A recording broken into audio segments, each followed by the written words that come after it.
Hello everyone, this is Jyoti Gupta and welcome back to my YouTube channel learn with a learner. तो Vygotsky की theory हम कर रहे थे, जिसका पार्ट 1 अपलोड हो चुका है। पार्ट 1 आपको मिल गया होगा। ये हमारा पार्ट 2 होगा। पार्ट 1 में कुछ पॉइंट्स हमने डिस्कस किए थे, उसी थ्योरी को आगे बढ़ाते हुए हम फर्दर पॉइंट्स को डिस्कस करते हैं। तो टॉपिक हम अपना डाल लेते हैं, वो है वाइगोस्की की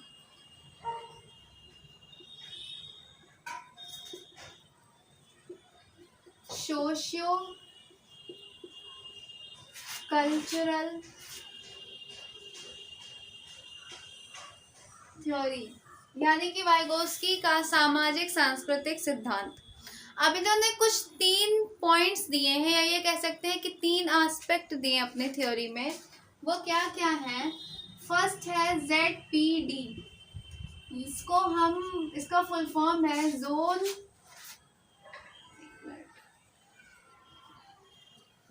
ZPD, यानी कि zone of proximal development.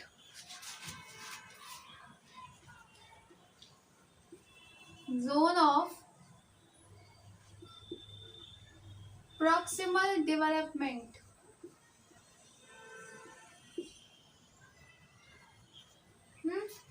Second है scaffolding.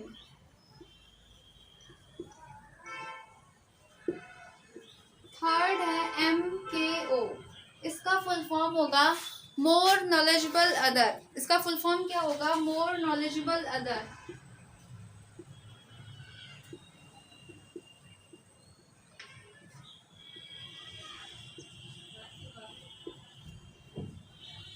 ZPD, scaffolding and MKO, zone of proximal development, scaffolding and more knowledgeable other, ये 3 एस्पेक्ट दिए हैं वाइगोस्की ने अपनी थ्योरी में। इनको हम अलग अलग डिस्कस करेंगे कि ये होते क्या है। तो सबसे पहले हम बात करते हैं ZPD की, कि ZPD क्या होता है। इसको हिंदी में कहते हैं समीपस्थ विकास का क्षेत्र। इसको हिंदी में क्या कहते हैं? समीपस्थ विकास का क्षेत्र। तो पहले हम इसको थोड़ा सा समझते हैं, और उसके बाद इसकी जो डेफिनेशन होगी वो आपको अपने आप समझ में आ जाएगी कि डेफिनेशन क्या होगी। सबसे पहले मान लीजिए सेंटर में है कौन? आप, या कोई स्टूडेंट, या कोई लर्नर, या कोई बच्चा। ठीक है, सेंटर में है एक लर्नर। ठीक है, और ये एक उसका दायरा है जिसको वो सीखता है। ठीक है, ये एक दायरा है उसका जिसको वो विदाउट एनी हेल्प खुद से सीख सकता है। ठीक है, सेंटर में है लर्नर। कुछ अच्छा नहीं बना, फिर से बनाते हैं। ठीक है, सेंटर में कौन है? लर्नर। ओके, अब उसके बाद ये इसका एक जोन है, जहां पर ये इसका एक जोन है जहां वो स्वयं से सीख सकता है, खुद से सीख सकता है। Learner can learn without any help. जैसे कि हम भी होते हैं कि हमारे भी एक कैपेसिटी या कैपेबिलिटी होती है कि कुछ चीज़ें होती हैं जो हम खुद से पढ़ लेते हैं। जैसे अगर किसी भी एग्ज़ाम की हम तैयारी कर रहे हैं तो उसमें कुछ टॉपिक्स ऐसे होंगे जो हम खुद से पढ़ लेते हैं, बट कुछ टॉपिक्स ऐसे होते हैं जहाँ पे हमें किसी की हेल्प लेनी पड़ती है। किसी टीचर की हेल्प लेनी पड़ती है, या हमने अपनी किसी फ्रेंड की हेल्प ले ली, या ऑनलाइन वीडियो कोई देख लिया, ऑफलाइन टीचर किसी की हेल्प ले ली। तो जो एक दायरा होता है जहाँ पर हम खुद से सीख सकते हैं, स्वयं से, जहाँ जो हमारी पोटेंशियल है खुद से सीखने की, वो एक दायरा है। और ये एक दायरा इसके बाहर का होता है, यानी कि जब हमें किसी की हेल्प मिल जाए, लर्नर को किसी की हेल्प मिलने पर, अगर लर्नर को किसी की हेल्प मिल जाए तो वो थोड़ा ज़्यादा सीख सकता है। जो उसका दायरा होता है वो बढ़ जाता है, उसका जो जोन होता है वो बढ़ जाता है। अब ये जो दायरा होगा, ये होगा learner can learn with any help. तो इन दोनों के जो बीच के स्पेस होते हैं, इन दोनों का जो बीच का स्पेस होता है, यानी कि जो एक दायरा है जहाँ पे बच्चा स्वयं से सीख सकता है, और जो दूसरा दायरा है जहाँ पर बच्चे को अगर किसी की हेल्प मिल जाए, किसी टीचर की हेल्प मिल जाए, कोई क्लू, हिंट, कोई भी हेल्प मिल जाए, कोई टेम्परेरी हेल्प मिल जाए, तो वो थोड़ा ज़्यादा सीख सकता है, उसका दायरा बढ़ जाता है। इन दोनों के बीच का जो क्षेत्र होता है, इन दोनों के बीच का जो जोन होता है, उसे ही हम ZPD कहते हैं, बिटवीन। तो उसे ही हम क्या कहेंगे, ZPD कहेंगे। ये यहाँ से आएगा, उसे ही हम क्या कहेंगे, ZPD कहेंगे, जोन ऑफ प्रॉक्सिमल डेवलपमेंट। यानी कि इसको हम लिख सकते हैं space between, space between what learner can learn with any help and without any help। Simple, यानी कि एक दायरा है जहाँ पर हम स्वयं से सीखते हैं, और मान लीजिए हमें किसी की हेल्प मिल गई तो हमारा दायरा बड़ा हो गया, हम किसी की हेल्प से थोड़ा और ज़्यादा सीख गए। तो इन दोनों दायरों के, इन दोनों जोन के जो बीच का डिफरेंस होता है, जो बिटवीन इन दोनों का जो स्पेस होता है, उसे हम ZPD कहते हैं। ये जो दायरा होगा जहाँ पर हम किसी की हेल्प से कुछ सीख रहे होते हैं, उसे हम ZPD कहेंगे। उसे हम क्या कहेंगे, ZPD कहेंगे, जोन ऑफ प्रॉक्सिमल डेवलपमेंट कहेंगे। ठीक है, इसको हम एज एक छोटा सा एग्जाम्पल लेके समझते हैं, थोड़ा सा सिंपल करते हैं। सिंपली मैंने बता दिया है कि space between what learner can do, what learner can learn with any help and without any help. ठीक है, ये होता है ZPD। एक सिंपल सा एग्जाम्पल अगर हम ले लें तो आपके लिए और इजी हो जाएगा समझना कि क्या होता है। एक एग्जाम्पल लेते हैं, जैसे कि मान लीजिए मैथ का एक सॉल्व है। ठीक है, मैथ का कोई सॉल्व है या कोई क्वेश्चन है, कोई भी क्वेश्चन है, तो उसको क्या हुआ, उसका जो स्टेप्स में, जैसे मैथ का एक सॉल्व है तो काफ़ी लंबा सा सॉल्व है। ठीक है, 4-5 स्टेप हमने खुद से कर लिए। कोई भी क्वेश्चन था तो उसका 1 स्टेप, 2 स्टेप, 3 स्टेप, 4 स्टेप हमने खुद से कर लिया। अब आगे हमको करने में प्रॉब्लम हो रही है, उस क्वेश्चन को आगे सॉल्व करने में हमको प्रॉब्लम हो रही है, तो हमने क्या किया, हमने अपने टीचर की हेल्प ली, या टीचर ने हमें कोई क्लू दिया, कोई हिंट दिया, या ये मान लीजिए टीचर ने हमें कोई हिंट दिया, या हमारे फ्रेंड ने, वो टीचर भी हो सकता है, जो हमारी हेल्प कर रहा है वो कोई भी हो सकता है। ठीक है, या हमारे फ्रेंड ने हमारी हेल्प की, हमें थोड़ा क्लू दिया, थोड़ा हिंट दिया, तो हमने उसके आगे के स्टेप यानी कि पूरा क्वेश्चन सॉल्व कर दिया, पूरा क्वेश्चन सॉल्व कर दिया। तो ये जो बीच का स्पेस है ना, जो हमने खुद से किया, जो हमने खुद से सॉल्व किया ये, और जो हमने किसी की हेल्प से सॉल्व किया, इसके जो बीच का स्पेस है, इसे ही हम ZPD कहेंगे, जोन ऑफ, इसे ही हम ZPD कहेंगे, यानी कि जोन ऑफ प्रॉक्सिमल डेवलपमेंट कहेंगे। सिंपली आपको समझ में आया होगा अभी। ठीक है, मैथ का कोई क्वेश्चन है, 4 स्टेप, और इसको हम ऐसे भी समझ सकते हैं, मान लीजिए 4 स्टेप हमने, एक चीज़ तो ये हुई, एक और थोड़ा डिफरेंट ले सकते हैं। मान लीजिए टीचर ने हमें आधा सॉल्व करके दे दिया, टीचर ने क्या किया, हाफ सॉल्व क्वेश्चन दे दिया। ठीक है, कोई भी क्वेश्चन था उसको टीचर ने हमें हाफ सॉल्व करके दे दिया, हाफ, 1 2 3 4 स्टेप टीचर ने सॉल्व करके दे दिए हमें। अब आगे के जो स्टेप थे वो हमने पूरा क्वेश्चन सॉल्व कर दिया, आगे के स्टेप हमने खुद से कर लिया। तो ये जो हाफ सॉल्व है और जो आगे का सॉल्व हमने खुद से किया, इसके बीच के जो दायरा है, इसके बीच का जो स्पेस है, इसे ZPD कहेंगे। इसके बीच के जो जोन है, इसे ZPD कहेंगे, जोन ऑफ प्रॉक्सिमल डेवलपमेंट। यानी कि एक ऐसा दायरा जहाँ पर बच्चे को अगर कोई हेल्प मिल जाए, कोई क्लू दे दिया जाए, कोई हिंट दे दिया जाए, कोई टेम्परेरी हेल्प मिल जाए, तो वो थोड़ा ज़्यादा सीख सकता है, उसको वही ज़्यादा सीखने की जो उसकी पोटेंशियल है उसे हम ZPD कहेंगे, यानी कि जोन ऑफ प्रॉक्सिमल डेवलपमेंट, समीपस्थ विकास का क्षेत्र। आई होप आपको इजीली ये पॉइंट समझ में आया होगा। यही है ZPD, ये एग्जाम्पल एंड ये चीज़ आप इसे नोट कर लीजिएगा। अब बात करते हैं सेकेंड पॉइंट की, जो कि है स्कैफोल्डिंग। ठीक है, सेकेंड पॉइंट स्कैफोल्डिंग। इसको हिंदी में हम कहते हैं मचान या पाड़।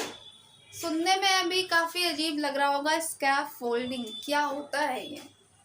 ठीक है, तो हमने पहले ही समझा था कि ये सेंटर में हम हैं, ये वो दायरा है जो हम खुद से सीखते हैं, ये वो दायरा है जहां हम किसी की हेल्प लेके सीखते हैं।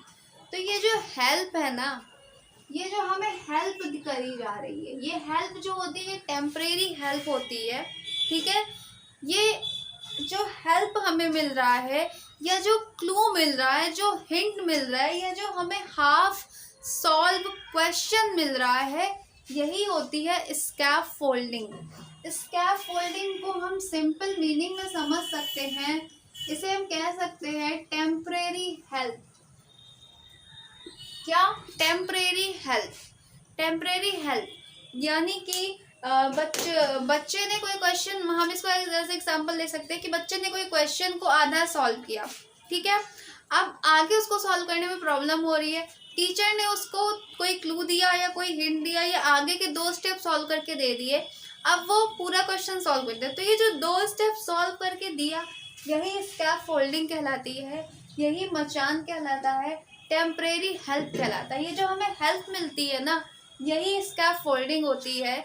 स्कैफोल्डिंग का मतलब होता है हेल्प, क्लू, हिंट, जो भी हमें मिल, यही होती है स्कैफोल्डिंग। ठीक है, अब स्कैफोल्डिंग, इसे हम टेम्परेरी हेल्प क्यों कहते हैं ये भी जान लेते हैं। टेम्परेरी इसलिए कहते हैं क्योंकि यह तब तक दी जाती है जब तक हम इंडिपेंडेंटली उस वर्क को कर ना सके, जब तक हम यह मदद बस तब तक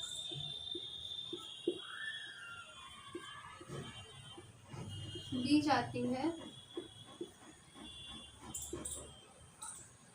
जब तक हम स्वयं से उस कार्य को कर ना लें। टेम्परेरी हेल्प इसलिए कहा गया क्योंकि ये जो हेल्प होती है ये हमें सिर्फ तब तक दी जाती है जब तक कि उस वर्क को या उस क्वेश्चन को या जो भी कुछ हम सीख रहे हैं वो जब तक हम खुद से इंडिपेंडेंटली ना कर ले तब तक। इसको हम एक और एग्जांपल से समझ सकते हैं, जैसे कि मान लीजिए हम साइकिल चलाना सीखते हैं, तो साइकिल चलाने में क्या होता है कि साइकिल हम चला रहे हैं, हम बैठे हुए हैं साइकिल पे, वैसे साइकिल तो मैं नहीं बना पाऊंगी, साइकिल पे हम बैठे हुए हैं और पीछे से किसी ने पकड़ा हुआ है साइकिल को। ठीक है, हम जब पीछे से किसी ने पकड़ा हुआ है तब तक हम साइकिल आराम से चला रहे हैं, धीरे धीरे वो हमें एक टेम्परेरी हेल्प मिल रही है। वो हेल्प क्या है? स्कैफोल्डिंग है। धीरे धीरे वो अपना हाथ हटाते रहते हैं और हमें पता भी नहीं चलता कि हम कब खुद से साइकिल चलाना सीख गए। तो वो जो टेम्परेरी हेल्प मिली ना हमारे पेरेंट्स से या किसी से भी साइकिल चलाना सीखने में, वही स्कैफोल्डिंग कहलाती है, वही टेम्परेरी हेल्प कहलाती है, वही मचान या पाड़ कहलाता है। ठीक है, स्कैफोल्डिंग होता है। ये एक चीज हमने सीखी। अब जो थर्ड पॉइंट हमने पढ़ा था इसमें, जो थर्ड, एक सेकेंड, जो थर्ड पॉइंट हमने पढ़ा था वो था MKO, यानी कि more knowledgeable other.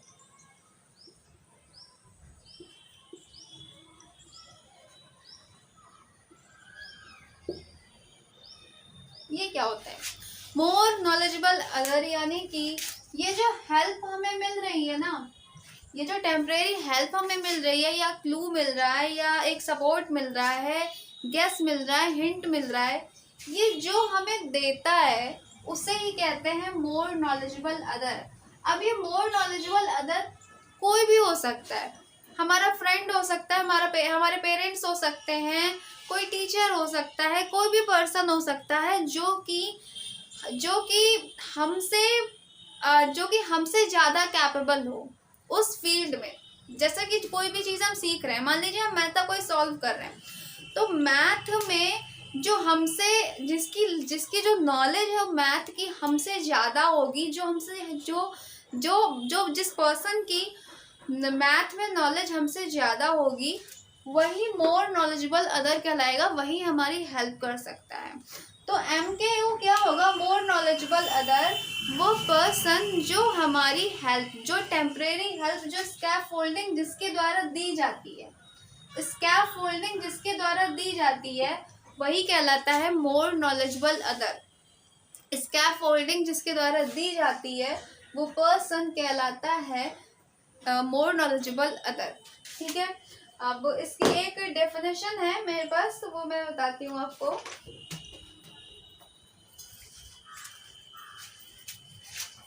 More knowledgeable others, a person who has more capability and knowledge than learner। यानी कि कोई भी पर्सन जिसकी जो कैपेबिलिटी है और जो नॉलेज है उस फील्ड की लर्नर से ज़्यादा है, वही MKO होगा। स्कैफोल्डिंग यानी कि जो टेम्परेरी हेल्प जो पर्सन हमें करेगा, जिस पर्सन से हमें टेम्परेरी हेल्प मिलेगी, स्कैफोल्डिंग मिलेगी, वही होता है MKO, मोर नॉलेजेबल अदर। अब इसको हम सिंपली सम अप कर लेते हैं थोड़ा सा, जिससे आपको एक सिंपल समझ में आ जाए। एक क्रक्स निकल के इसका क्या आता है, वो ये आता है सिंपली। अगर इसको हम सम अप करें तो ZPD वह स्पेस, वो दायरा जहाँ पर हम स्वयं से सीखते हैं, और एक स्पेस हो, एक दायरा होता है जहाँ तक हम स्वयं से सीखते हैं, और एक दूसरा दायरा जहाँ पर हम किसी की हेल्प लेके सीखते हैं, वो होता है ZPD। ठीक है, हेल्प, वो हेल्प हमें जो टेम्परेरी हेल्प होती है वो क्या कहलाती है? स्कैफोल्डिंग। ये आपस में जुड़े हुए हैं, वो हेल्प क्या कहलाती है? स्कैफोल्डिंग। और ये स्कैफोल्डिंग देगा कौन हमें? कोई मोर नॉलेजेबल अदर पर्सन।